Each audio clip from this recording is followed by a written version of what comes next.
Jaya Gopi Jana Vallabha Givayadhari.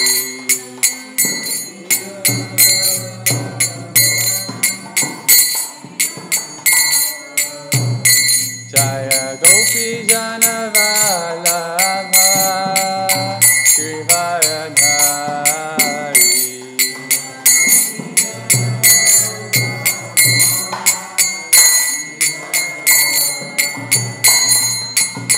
Yashoda Nandana Braja Jana Ranjana.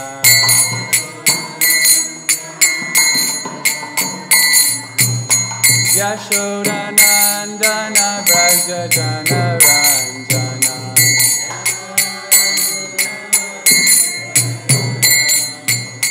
Jamuna Tira Vanachari.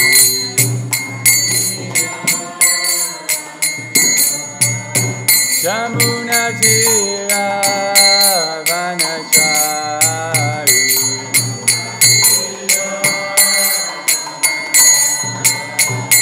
Jaya Radha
Jaya Jagannath Jaya Jagannath Jaya Baladeva Jaya Subhadra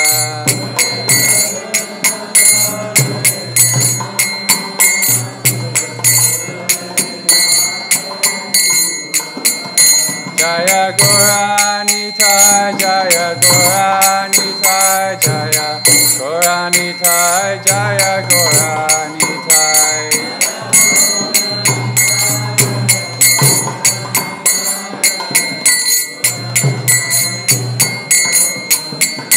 Jaya Radha Vallabha Radha Vallabha Shri Radhe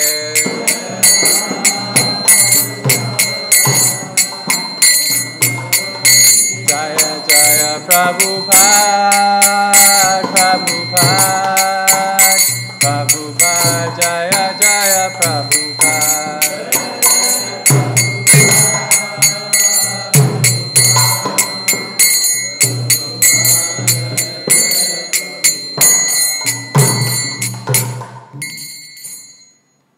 Jayam Vishnu Par Paramahamsa Parivrajacharya Ashtotara Shada Shri Śrīmad His Divine Grace Srila A.C. Bhaktivedanta Swami Prabhupada Ki ISKCON Founder-Acharya Srila Prabhupada Ki Grantraj Śrīmad Bhāgavatam Ki Vitai Gaur Premanande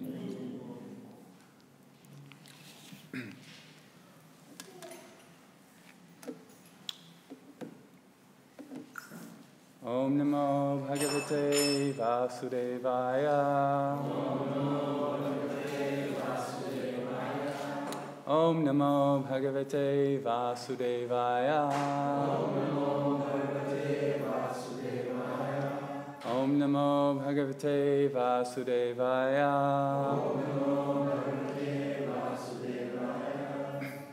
Reading from Śrīmad Bhāgavatam, Canto 4, Chapter 17, Maharaj Prithu becomes angry at the earth. Text number 32. Nunam Pata Ishasya Samihitam Janai Tatmayaya Durjaya Akrita Atmabhi Na Lakshyate Yaha Tu Akarot Akaryat Yaha Aneka Eka Parta Cha Ishraha Nunam Bhate Shasya Samihitam Janais Tanmaya Durjaya Krita Mabhi Na Lakshite Yas Tvakarod Akarayad Yoneka Eka Partasta Ishraha Nunam Bhate Shasya Samihitam Janais Tanmaya Durjaya Krita Mabhi Nalakshite Yas Tvakarod Akarayad Yoneka Eka Partasta Ishraha Nunam Bhate Shasya Nunam Bhate Shasya Janais Tanmaya Durjaya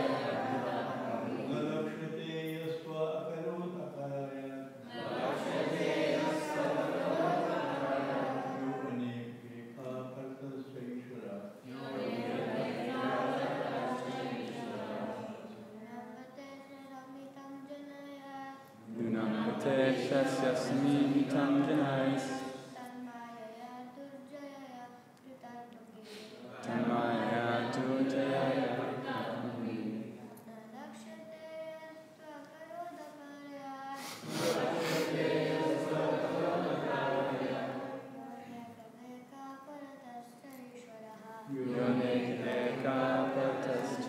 Ishraha.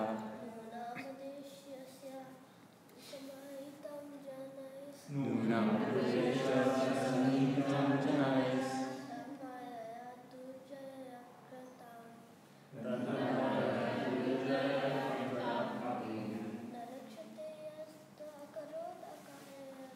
Lakshitayas Vakarot Akarayat.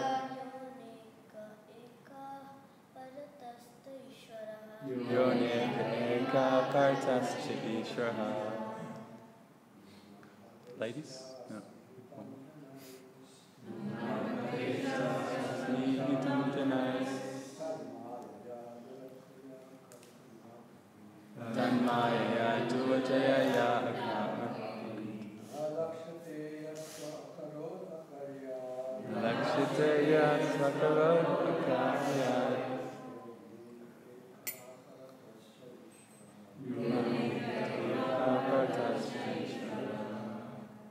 Ladies? Can you take us? Nunam Vateshasya Samihitam Janais. Tanmaya Durjaya Yakri. Lakshitaya Sakarot Akarayat. Yonik Eka Partascha Ishraha.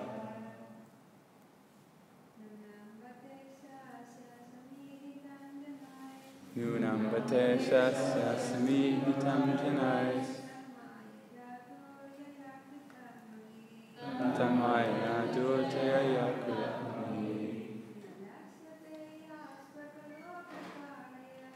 Lakshitaya Sakarot Akarayat. Yonik Eka Partascha Ishraha. Nunam. Surely. Pata. Certainly. Ishasya. Of the Supreme Personality of Godhead. Samihitam. Activities. Plan. Janai. By people. Tatmayaya. By his potency. Durjayaya. Which is unconquerable.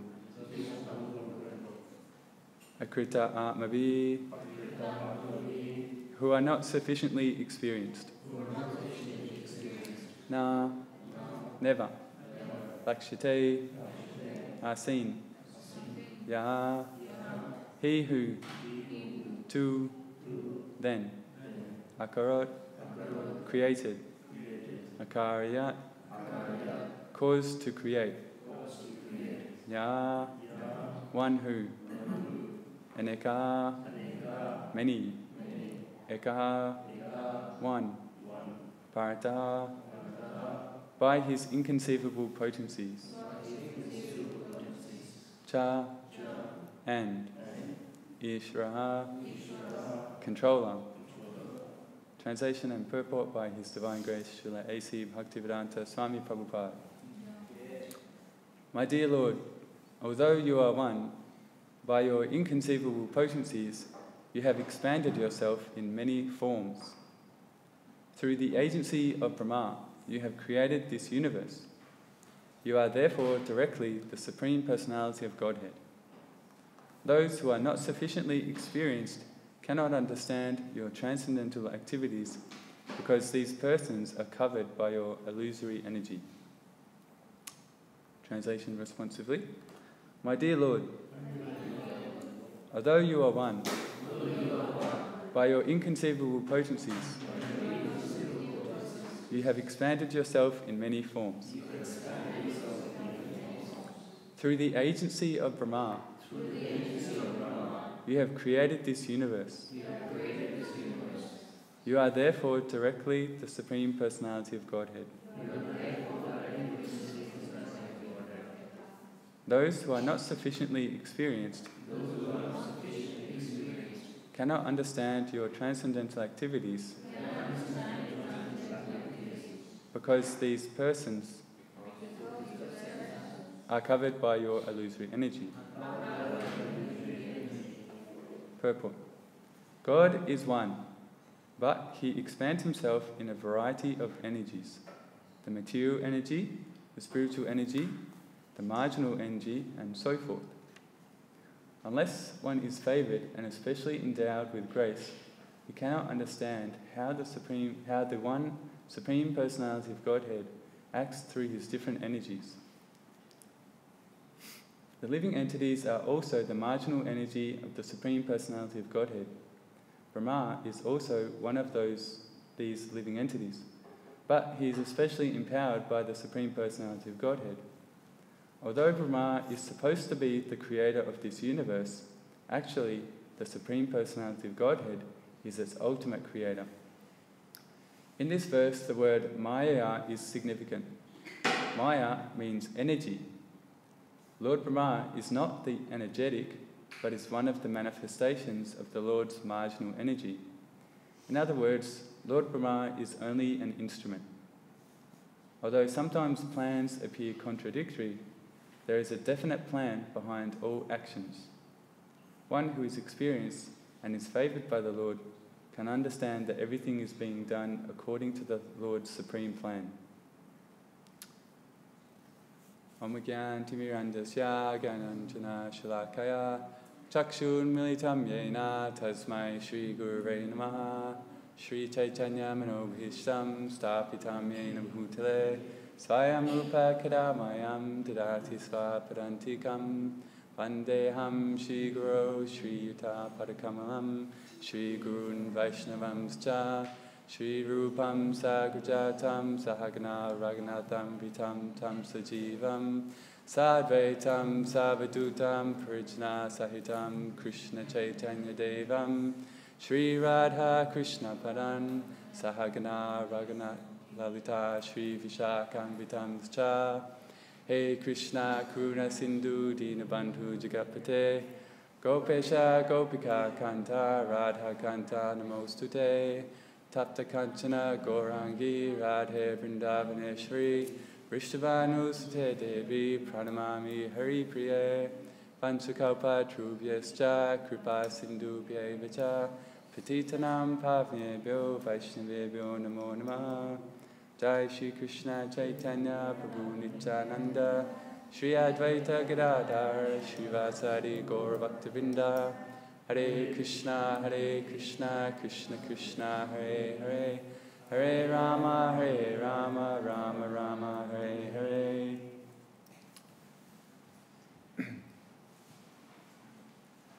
So the verse again.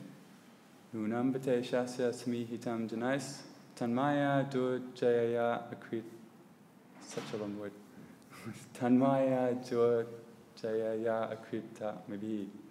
Nalakshite yas takarod akarayat yoneka eka partascha ishara. My dear Lord, although you are one, by your inconceivable potencies you have expanded yourself in many forms. Through the agency of Brahma, you have created this universe. You are therefore directly the Supreme Personality of Godhead. Those who are not sufficiently experienced cannot understand your transcendental activities because these persons are covered by your illusory energy. Namo Vishnu Padaya Krishna Prasnaya Bhutale Śrīmad Bhaktivedanta Swami Namne Namaste Saraswati Deva Gauravani Pacharani Virvishesha Sinyavadi Paschata Deshatari. So, Mother Earth, in the form of cows, talking to Prithu Maharaj, and she's still trying to. She doesn't want to be shot by an arrow by Prithu Maharaj. Oh, thanks, Prabhu. So, Prabhupada writes in the purport that Krishna is actually the ultimate creator of the universe. And the Brahma is just an instrument. Although he's supposed to be the creator, the first living being, the creator of this universe, he's just acting as an instrument for Krishna to create this universe. So just like someone very powerful will get someone else to do something for them because they have that power, like governments, prime ministers, presidents, etc. They're not doing everything themselves in the administration of the government. So they're at the head, but they have many, many administrators doing everything for them according to their direction and their desire. So similarly, all the demigods, Lord Brahma, Lord Shiva, everyone in the universe are acting according to the Lord's direction as his subordinates. And sometimes we might get others to do stuff for us. We, like the word agency here, so sometimes people go to a travel agent to organise their holiday. So they're using that agency as to organise for them. And so as we know, in the creation was described in Śrīmad Bhāgavatam. So Lord Brahma creates the universe. Well, he was first, Brahmachari Vishnu was lying in the ocean in the water. So the universe is like an egg shape and half filled with water. So that all of the planets are in the top half of the universe. And lying on this ocean of water is one of the expansions of Vishnu. So we're seeing here that Krishna is one person, but he expands himself to accomplish different tasks. And so this can be very hard for people to understand. Someone was asking me, like, there's Vishnu and there's Rama and there's Krishna and they're all one person, and it's so confusing. So, but Prabhupada tells the story about the Prime Minister of England. He was, someone wanted to meet him, so his secretary said, okay, you just wait here in the foyer lobby and he'll come and see you. And so the person was waiting and waiting, and the Prime Minister still wasn't coming to see him. So he thought, okay, I'm just going to peek inside the Prime Minister's office and see what's taking so long. So he peeked inside, and the Prime Minister's grandchild was in there and having a horse ride on the Prime Minister's back. So so this was like the fatherly or playful aspect of the Prime Minister that no one would usually see that. But at the same time, he's the same person. He's the Prime Minister, the head of the country. So he has his official function, official role as the administrator of the country, but he has also his sweeter feature, personality as someone's grandfather. So it's a different relationship. So in the same way, God is one person, Krishna is one, but he has when there's need for creating this universe, he becomes Lord Vishnu. And when he wants to enjoy with his associates and devotees, he's Krishna in Vrindavan. So in that way, he's the same person. And we also, to some degree, can manifest different personalities or different roles. We're sometimes at the office, and we're also at the office or at home. So different, personalities, and we'll have different relationships with people like that.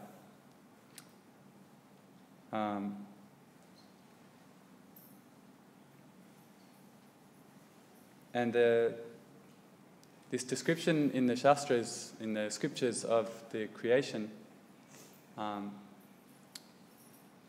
by our senses, by our scientific endeavour, we can't verify, that there's a massive ocean of water.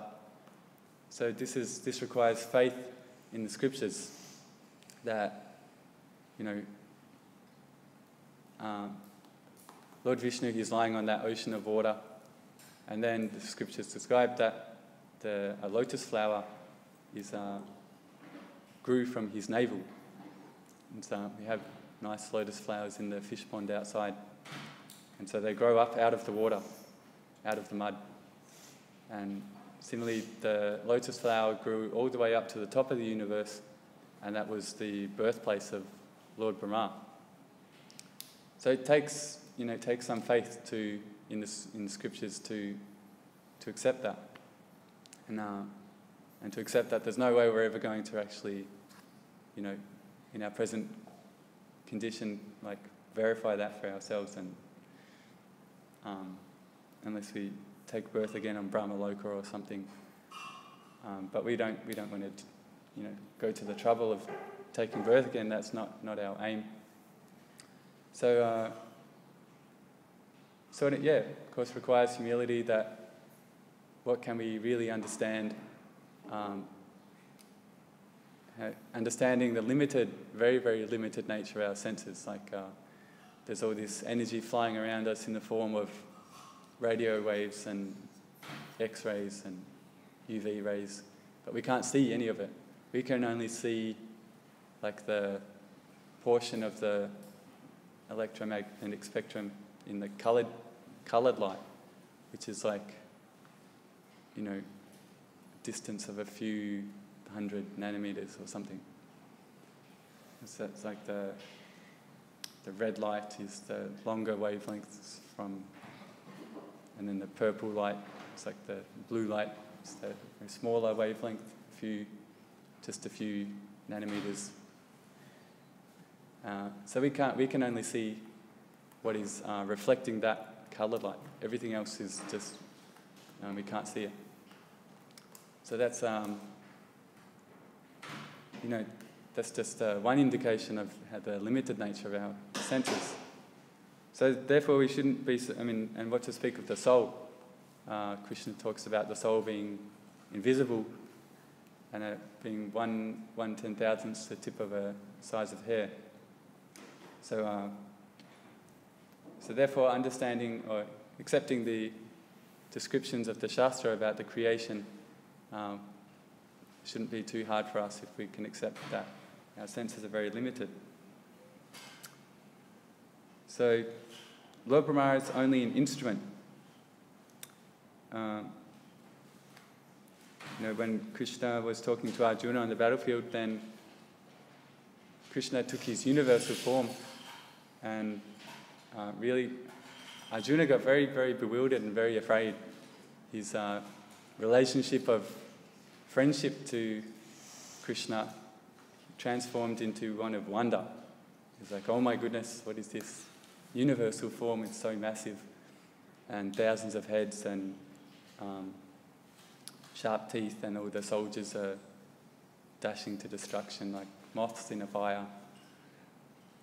So he got very bewildered, and he said to Krishna, "O Lord of Lords, so fierce a form, please tell me who you are. I offer my obeisances unto you. Please be gracious to me. You are the primal Lord. I want to know about you, for I do not know what your mission is." So Krishna has a mission, and Arjuna was inquiring, what is your mission? Because Lord Brahma described Lord Brahma as being the agent or the instrument for Krishna. So what is Krishna's plan? What is Krishna's desire? What is Lord Brahma being an instrument for? What is he setting out to create? So Krishna said, "Kalosmi lokashaya krit pravidho lokan samahatum iha pravita vitepi tvam na bhavishanti save ye vastita patanikeshu yodha." Krishna said, "Time I am the great destroyer of the worlds, and I've come here to destroy all people. With the exception of the Pandavas, all the soldiers here on both sides will be slain." So, in that instance, Krishna came to kill everyone, because he comes to annihilate the demons and protect the devotees. So only the Pandavas, he was going to save the Pandavas in the Battle of Kurukshetra. And ultimately, even the devotees, or at least our material bodies, everything has to be annihilated. Krishna is not partial to when he creates the universe, and he's not partial to any particular part of the creation. Everything gets destroyed. He's not thinking, oh, this nice little universe with ISKCON Melbourne, how can I annihilate that universe? No, when the time comes for annihilation, that everything gets destroyed.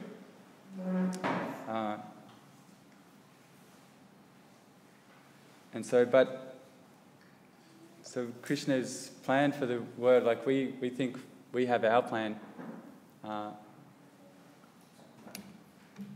We have our plan, and we think that Krishna is meant to. That's okay.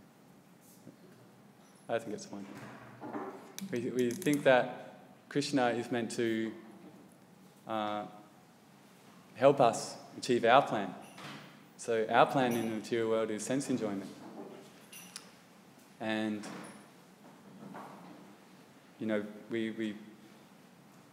when reversals happen, when we suffer in this world, we have disease and old age and ultimately death.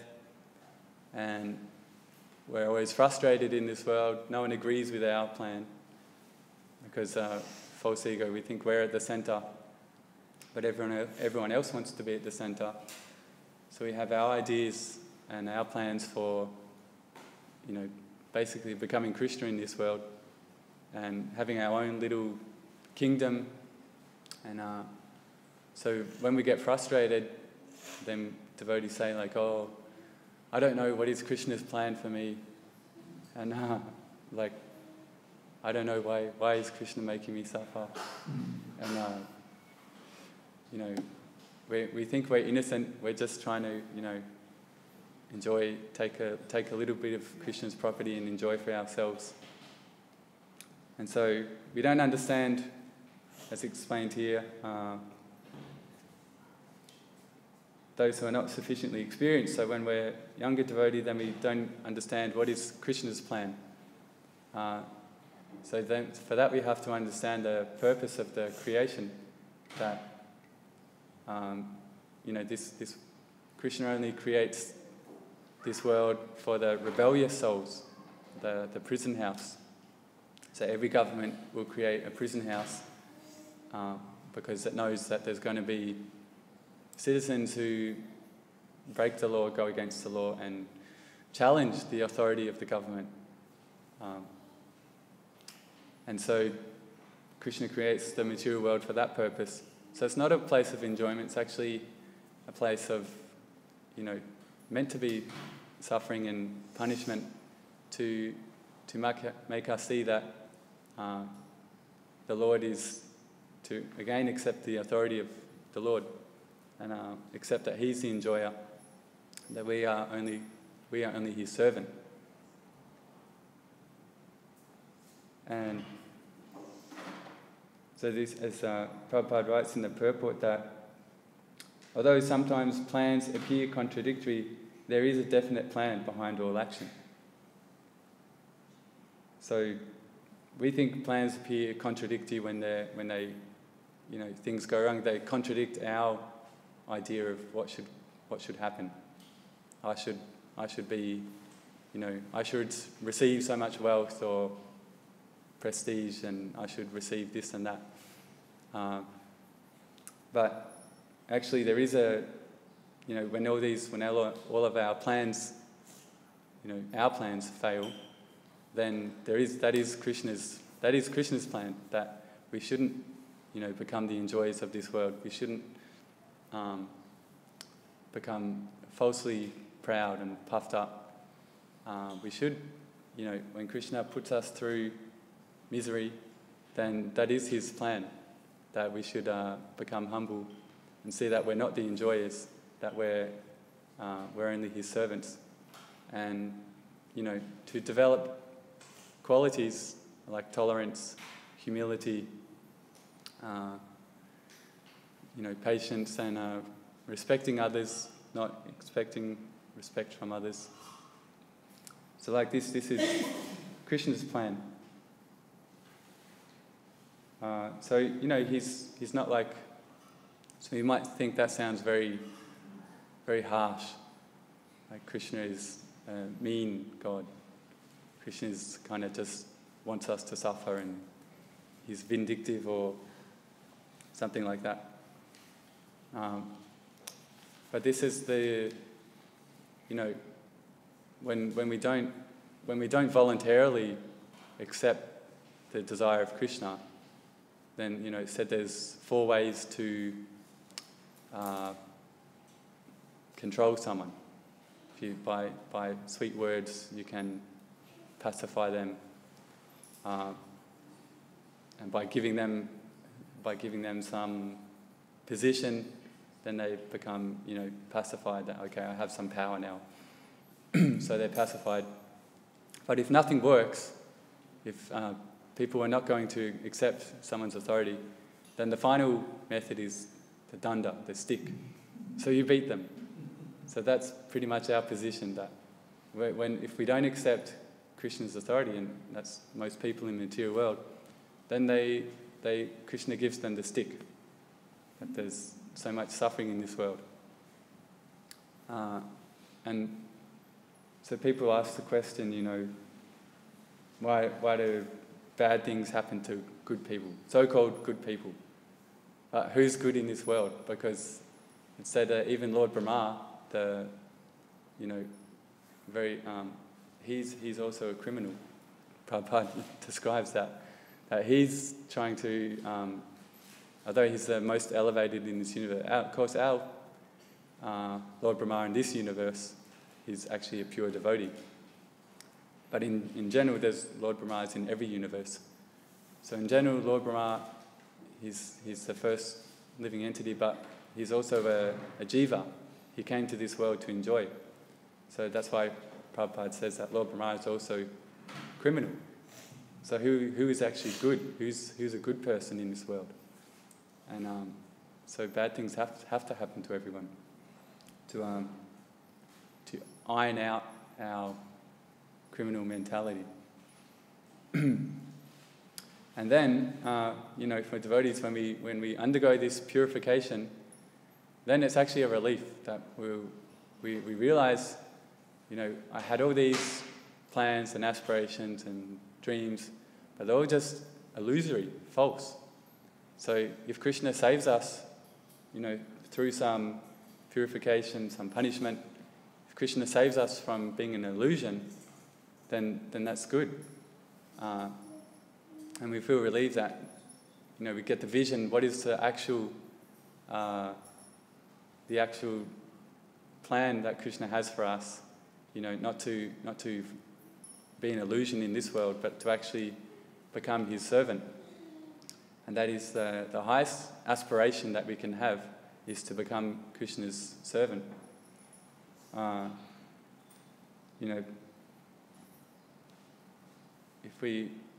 When he takes away our, ideas for enjoyment, then and then we can see that, I'm just Krishna's eternal servant. Why am I falsely trying to lord it over this material energy?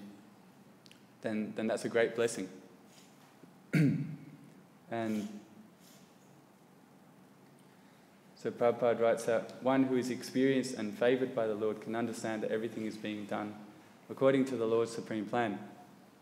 So we also see that in the life of Prabhupada himself, that he went through so many apparent reversals that, there's in Vrindavan,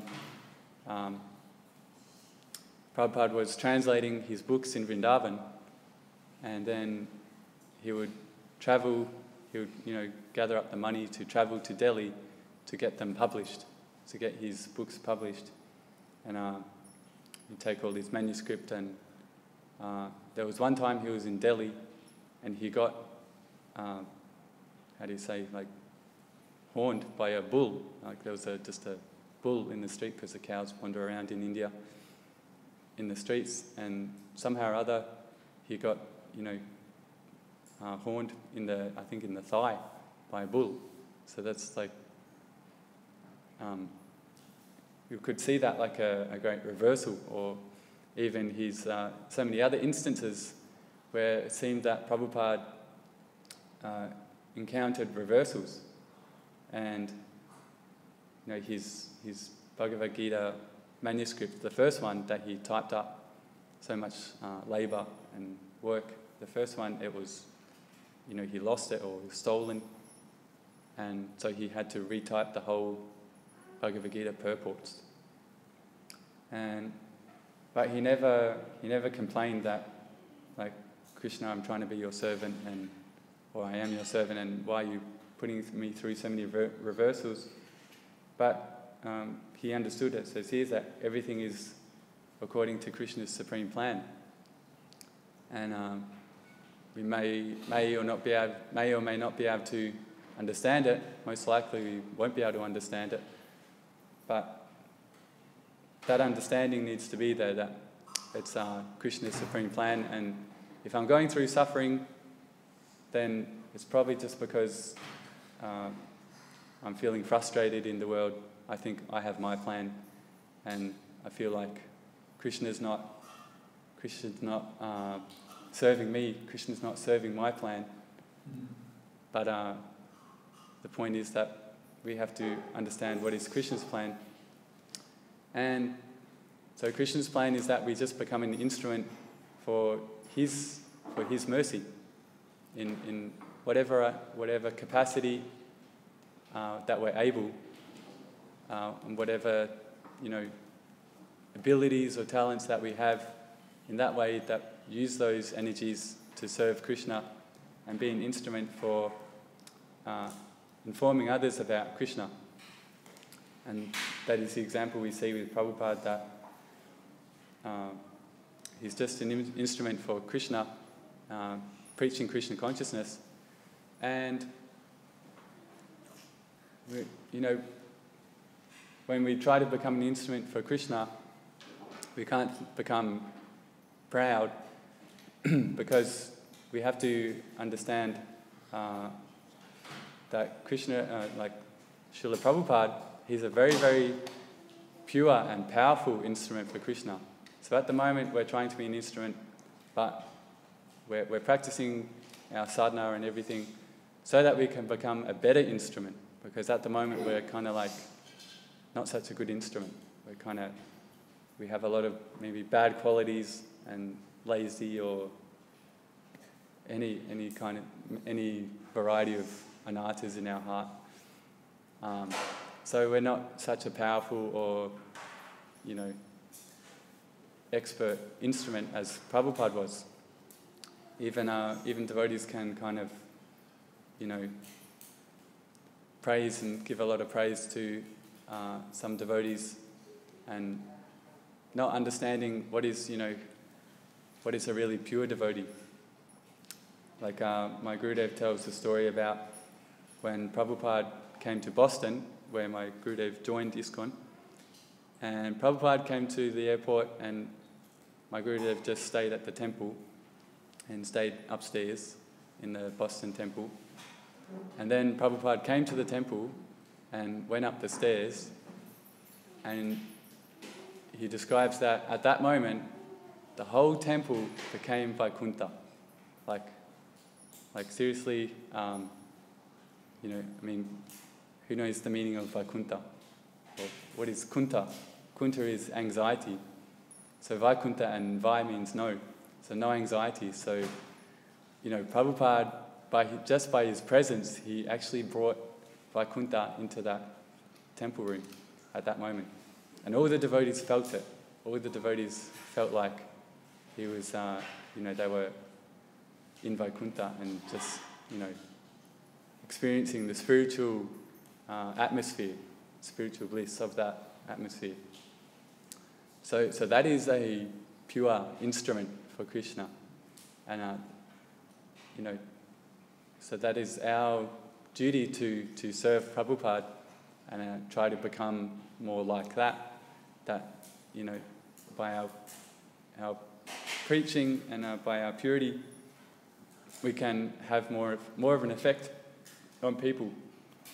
Who's also describing how when Prabhupada was like just at the airport, even non-devotees would just see Prabhupada and cry. And they kind of like point at Prabhupada and say that, oh, you know, he's glowing. He's like, he's just so effulgent, and he's like this spiritual personality. So this is the pure instrument for Krishna. So, you know, we should always keep that in mind, that we're just an instrument, not even for Krishna, but just for Prabhupada, that he's the real instrument for Krishna. And so we're distributing his literatures, and you know, whenever we talk to people, like sometimes people ask us questions, etc. Whatever we tell to people about Krishna, we just learnt it from Prabhupada. We don't know much ourselves, but we just learnt it from Prabhupada's books. All his examples and the examples that he gave us, from which themselves come from the Acharyas, and you know, the whole understanding of Krishna consciousness, the whole philosophy, we just tell people as we heard it from Prabhupada. And that's enough. Like I was hearing someone say about, you know, in book distribution, like Vijay Prabhu, who's the minister for book distribution in ISKCON, and he's not very like fancy in his presentation of books, but he's so effective because he's so pure. He, you know, just kind of calls people over, and it's like some mystic potency where he just looks at someone and calls them over, and they kind of froze on the spot and come over to him, and then he just shows them, like, you know, this is a picture about we're not the body and we're changing bodies, etc. And they're just so affected by that interaction with Vijay Prabhu that they want to take the book. So it's not a complicated, like, you know, you have to come up with so many ways to distribute books, but just by our, if we're more pure, then we'll have effect. And you know, it's like our whole, if we're practicing, you know, all the time, thinking about Krishna and being Krishna conscious, then of course that's going to just, you know, come across to people in our interactions. So like this, that we kind of have to, this verse is basically explaining how we have to understand what is Krishna's plan, and understand how, actually probably, you know, just at least consider that maybe my plans for this life are just, most of them are born of illusory mental speculation anyway. So actually, yeah, see that if we can instead change our plans to align ourselves with Krishna's plan, to distribute Krishna's mercy, or Srila Prabhupada's mercy. As Lord Chaitanya said, Yari Deka Tari Kaha Krishna Upadesh Amagya Guru Hai Adesh. I think that's right. So whoever we meet, that we just tell them about Krishna, and may not be directly if they're going to be offensive, but we might give them prasadam and let them hear the holy names, and you know, try to, whoever we meet, it's not that we give the same message to everyone, because we have to become expert enough to see what is this person's level of consciousness, spiritual consciousness or material consciousness, and what are they going to be able to understand, and you know, so, and kind of like tailor our message to them, and in that way everyone gets Krishna according to their capacity and what they can understand. So I know I'm not a very good instrument. I was like thinking, oh my God, what am I going to say today? And Yeah, so, but, like, you know, Prabhupada's very merciful, just allows us to keep practicing and keep seeing the deities and coming to the temple, and, you know, when we're seeing the deities, it's like seeing the spiritual world. Seeing the effulgence and the beauty. So in this way, gradual purification, we can become better instruments for Prabhupada and Krishna. So I'll just stop there, see if anyone has any comments or questions about today's verse.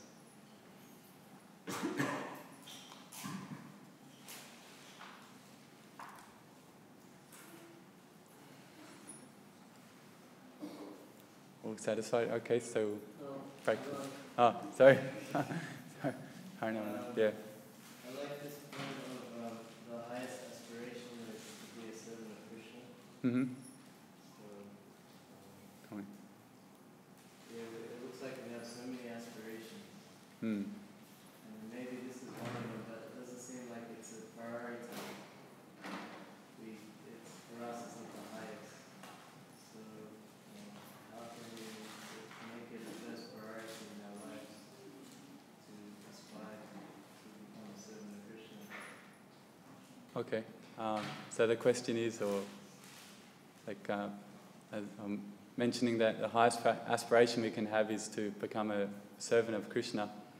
So Prabhu is asking, you know, we have a lot of aspirations, and how can we make that aspiration the highest one for us in our life, to become a servant of Krishna? And it's true that, as I guess I was explaining, that we do have a lot of aspirations, a lot of other plans for ourselves, and even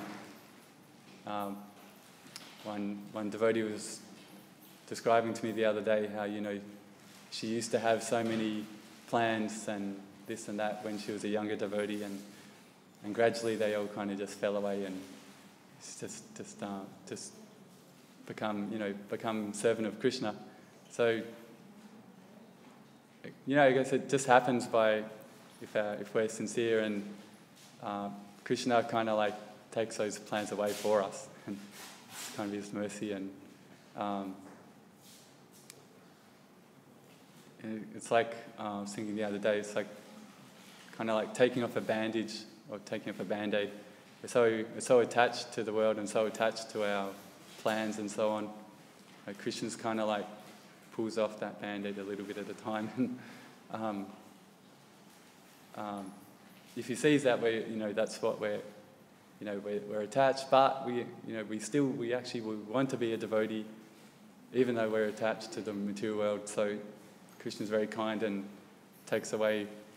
That's the meaning of Hare, takes away our illusory ideas, and and on our part, Krishna will take them away. But on our part, just through studying Prabhupada's books, understanding that they're just illusory ideas about becoming important in this world, becoming the center in this world, becoming any of the opulences that Krishna has, that we want them, wealth, beauty, as Queen Kunti describes, Brahmachari Ashram.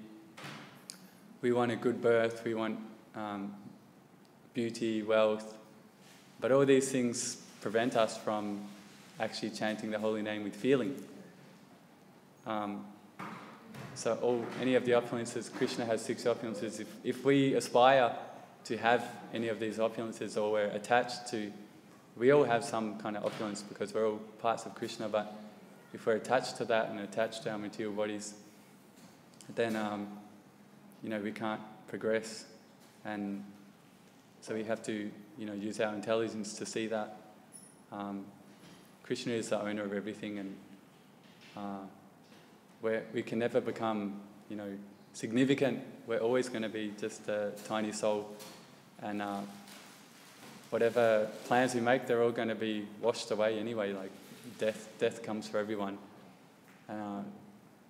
we've been trying to become something in this world for lifetimes, and all the time our Krishna just smashes our plans through the material energy.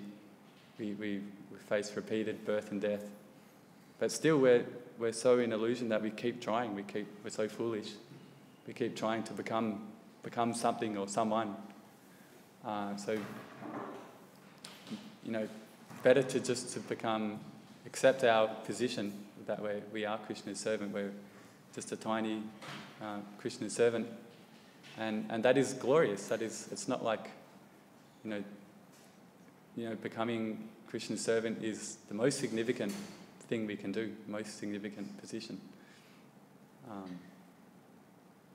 Like that. So we need to study Prabhupada's books, because we've been trying to become something for lifetimes, and if we don't get the proper understanding, we'll keep trying, even in devotional service.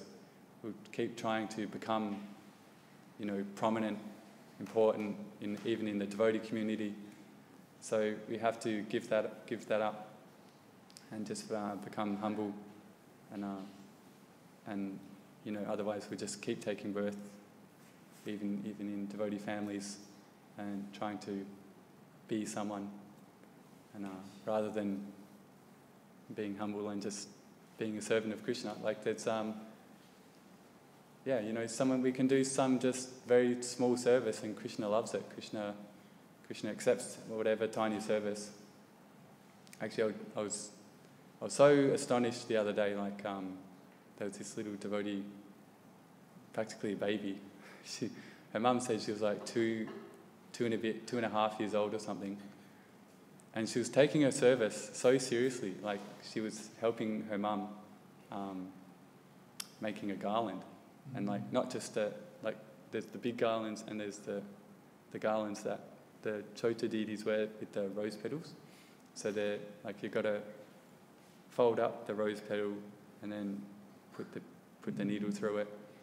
And one time a devotee told me that these garlands, they can take an hour to make, because they're very intricate. You've got to fold the petals, but this 2-year-old was doing that service, and she was very serious about it. She was and then she picks up this huge needle, and I'm like, "Wow, what is she doing with that needle?" And she's but she actually knew what she was doing. She's somehow she, just from watching her mum, she'd kind of learnt, and kind of fold it, and sometimes she wouldn't fold it very well, but sometimes she would, and she'd stick this massive needle through the rose petal, and she was just completely absorbed in that service, very, very serious about making that garland. And so I was just shocked, and this is the potency of devotional service, that even a small child can do devotional service very seriously and get the same benefit as an adult. And so that's and that mood has to be there, that whatever our service is, that we do it with full sincerity and wanting to please Krishna. And then any devotee can become our guru. We can learn from any devotee how to do devotional service. I hope that's okay. Anything else? Yeah. Thank you very much. Grantara Śrīmad Bhāgavatam ki. Srila Prabhupada ki.